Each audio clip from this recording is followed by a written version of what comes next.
And in there you have three components of black people historically. One, the first people over there are black, Africans. And then number two, you have those who developed the civilization, they're also the same thing. And then you have those of us who, like many other parts of the world, like us, were caught up in the slave experience and came to India voluntarily. Slaves didn't come from Africa, you know the rest. Africans were captured in Africa and enslaved and taken all over the world. If you look at those three things, that's what counts for the diffusion or the dispersal, what some people refer to as the diaspora of black people all over the world. India has all of those. And they were all there in that room to meet me. And they were delighted. They were probably more excited about meeting me than I was about meeting them.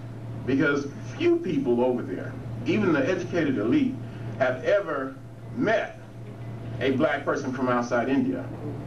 Nobody that I met had had any interaction with one. And for the most part, most people had never even seen one, not even on television. Now, there are a lot of black people even in North India. So how, and I always ask this question when I travel abroad, could they distinguish me from them? First of all, the hair. They didn't have straight to wavy hair. And it's not always black. Sometimes it's reddish and blonde, natural. And then I figured the other part must have been the wristwatch, you know, the bracelet, the sneakers, the jeans. All of those things set me apart. And so from the very beginning, I was a real curiosity piece. The Untouchables are largely the people who built the early civilization of India and whose descendants were ultimately defeated by the Aryans, the white people, the Indo-Europeans. That's right. The first white folks to enter into India are called Aryans. The term Aryan is the epitome of white supremacy. Isn't it interesting that those animals that killed that brother in Jasper, Texas, and I live in San Antonio, which can't be that far, were members of the Aryan Brotherhood, or the Aryan Nation. So when you hear that word Aryan, that's a buzzword for white supremacy. Right. The Nazis consider themselves Aryans. Right. So the Aryans is the term Aryan is the name of the white people who invaded. They are truly barbarians. Savages in the truest sense of the word. Had never seen a city. Largely homosexual. Women with few rights. Children who are abandoned. They cremate the dead, but one thing about them, they are aggressive warriors. They're aggressive militarists. So they conquer all of northern India, and ultimately the whole of India, either physically or culturally, and impose a social order called Varna, V-A-R-N-A. That, in their language, means color. And this is the system that today is known as the caste system. It is originally based on color. And the more white blood you had in you, the more advanced you were. So it would be an intermediate thing. White folks, what they call the intermixed people, and then the masses of black people who had been conquered. And then outside of them, the Untouchables, who themselves were black, but who were even slaves of the slaves. And just to briefly review, these people were not allowed to enter a village in the daytime. And it was thought that their shadows, the sounds of their voices, or their mere presence, will cause pollution, ritual pollution, to other members of society. So they were kept on the lowest rungs of the social ladder. They were outside the social ladder. In fact, they're oftentimes called outcasts, which means outside the caste system, which basically means outside the realm of humanity. And in this state of Bihar, cows have a higher status. This is true now. Cows have a higher status than Untouchables. And most of them are black. And most of them are poor. And they took me through these slums, and I went to 3 slum communities in the city. Lots of homeless people.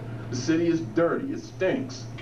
You know, there are cows, there are water buffaloes, horses, chickens, donkeys, goats, and I was quite surprised to see, and dogs of course, I was quite surprised to see a lot of pigs. And the ugliest pigs you could ever imagine. I saw one at night, and I said, man, what is that? I said, that's a pig. And I said, well, should we go this way? And he said, no, he won't bother you. I used to see no pigs just wandering around at random, anywhere and everywhere, all over the city. And people are desperately poor. It is a decaying city, a very ancient city. So we toured the slums. Brothers and sisters, it was horrible. And that is too kind a word. This one area held 2,000 people. And there was one well to service everybody. They did the washing, drinking water, you name it, cleaning. And I went over and took a picture of them, and it was filled with, you know, green slime and mold on the side for 2,000 people.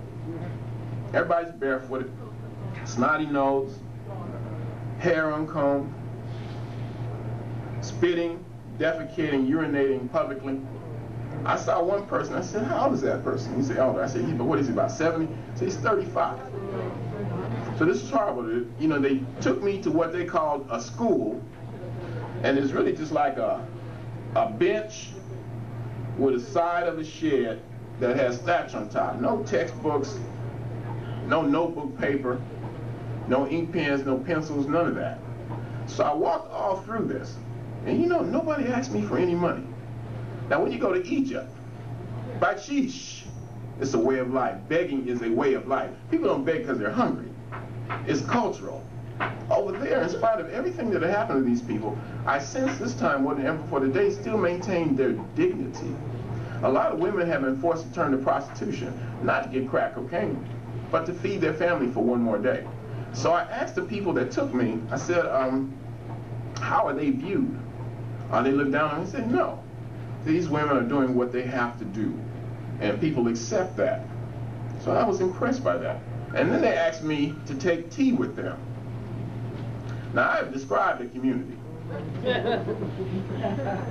And my inclination was to say, you know, I'm really not thirsty. It's hot, and it's much too warm a day to be drinking tea. But brothers and sisters, these people have been told for the last 3,000 years that they are filth. And my attitude was, no matter what, I'm not going to reinforce that. I saw myself as a visiting ambassador who represented all of you. And I was going to represent you well. And I'm fairly confident that for most of the trip, you'd be very proud of the brother. I acquitted myself very well. And I walk outside the airport, and there's about 40 guys, all of them black, with their fists up in the air like that, with a television crew, and a big sign in black said, "Hearty welcome, Runoko Rashidi, African-American scholar and human rights activist." Oh, it was good. And I said, I'm finally at home. Because these people seemed like they were delighted to see me. They were members of the Kerala Dalit Panthers. They are named after the Black Panther Party for Self-Defense, and they are black people. In northern India, I would see individual groups of black folks, or single black people. But they, obviously, there was no black consciousness. You would think if you go to another part of the world, and you see somebody that looks like you, you're going to say, "Hey, brother, what's up?" You're going to express some form of solidarity, but it wasn't like that. But in the South, these people were conscious. They had a demonstration, and there were 5,000 people. 5,000 people. They marched through the city with their fists in the air and a big sign, and they got me holding the sign up front, and the sign says, I don't know what the sign says, but they were saying, black, I'm sure it was good, it was positive. They saying, "We salute," no, what do they say? "Black is proud, black is strong. We salute the blacks alone." And then sometimes they would just say, "Black salutes, black salutes, black salutes. All hail Runoko Rashidi." It was very flattering. And I said, "Jabim," that means black salutes. That's their version of hotel. "I bring you greetings from the black people of America." And they went off. They love us. They admire us. They think that we are trailblazers and forerunners of revolutionary struggle. It is nice to be in a place where people think so highly of you, when most of us don't even think that highly of us in America. These people are familiar with Malcolm. They don't know much about Martin Luther King, although Martin Luther King went to India in February 1959. They know about Bobby Seale, Huey Newton.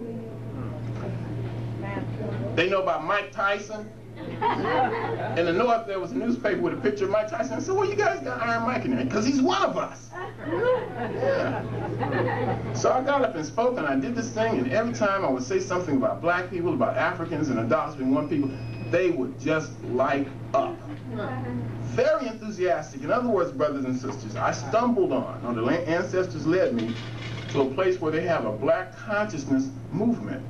that's rapidly expanding into an African consciousness movement. I literally expected to see Stephen Biko walk out of the shadow any time.